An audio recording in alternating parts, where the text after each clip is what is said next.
یعنی کی باید او را با چی؟ خوبی فهمونی. نه با خوبی نه، با مشت و لحت. اینقدر نمیشود برادر.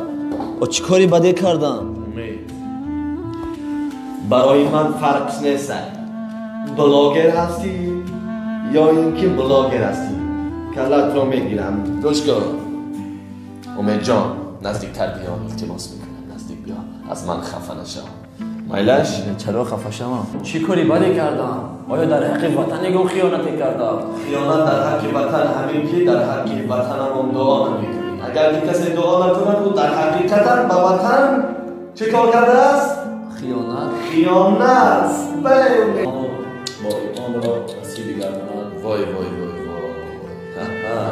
شر بچه یکش با نام خدا خبرها چنان شاد کردی که آها دیگر چی میخوای؟ بهترین این گونه زن را برای دیگرهای مثل خداوند نصیب گردانده باشد. چه کشتی ماخی؟ این کشتن نبود بلکه این سیله رحم بود. امید شد سیله رحم هستنی. بله سیله رحم بهترین. امید جان من میخواهم به تاجیکستان روم. چرا؟ مادرم میگوید بیا میده تو رو زن میدیم.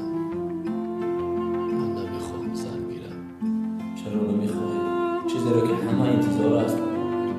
میدونم همه انتظار است ولی من این رو انتظار نیستم. زیرا کسی رو که دوست میداشتم به خاطر نمیدونم چیز از من جدا شد، ولی میدونم که خداوند یک روز خیلی پشیمانش میکند.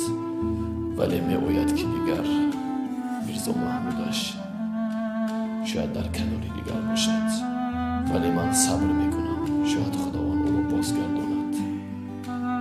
امید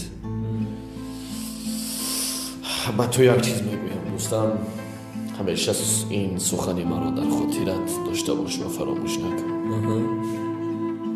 دنیا به مانندی دوستانی بی‌وفا است که اگر در کیسه‌ات مبلغ داشته باشی با تو دوستی میکنه، اگر نداشته باشی از تو جدا میشوند. دنیا هم این است، وقتی که صحت هستی تنی به درد و بیرنج داری و تو را میفریبد با هر گونه نغمه ها و با هر گونه نفس ها. برای همین همیشه کوشش کن فریب دنیا را نخوری. بله. امید برادر، من چی چیز گویم که تو غمگین نشو. امید جان شیر بچه غمگین نشو. چقدر غمگین نشوم؟ عشقم در آغوش دیگر من.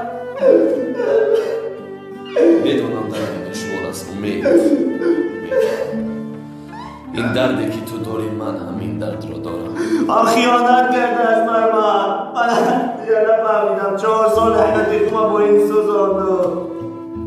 هیچ گپ نه، خداوند بهترش رو میده. من این را خیلی دوست میدارم، کسی دیگر را نمیخوام. دیگر دوستش ندارم. کسی که خیانت کرد نمیشه، از دلم نمیراد. امید دوستم گوش کن، صبر کن، همش خوب میشود. اگر من نمیخوام دیگر کسی را. میخوای کسانی که اگر از بهترین هایشان روی میگردانند خداوند آنها را به بدترین ها میدهد.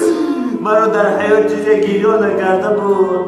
امید جان مرا گوش کن، التماس میکنم گریه نکن. امید همش خیلی تو شعر پدرش هستی. من گفتم که با تو حواسم میاد.